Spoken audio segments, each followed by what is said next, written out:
আচ্ছা, যেহেতু প্রথম থেকের কথা বলছে,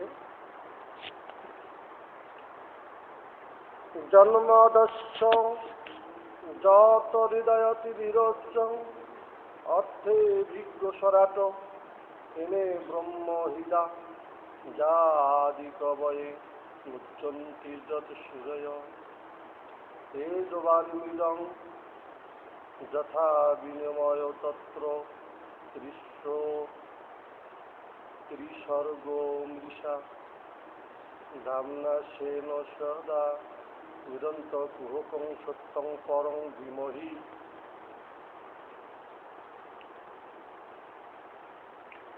গৌরভাষ্যের গুরু বন্দনা করেছে। সেই গুরু বন্দনা কি?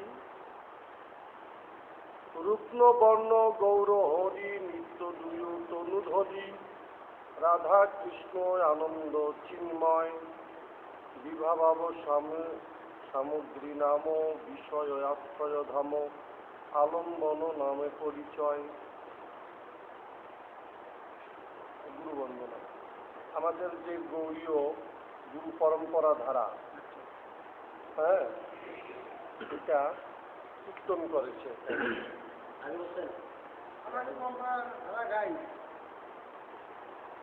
প্রথম শ্লোকে ধ্যান প্রণাম বা ভজন আমরা বহুজীব পরম বোম ধামের সহিত পরমেশ্বরকে ধ্যান করি।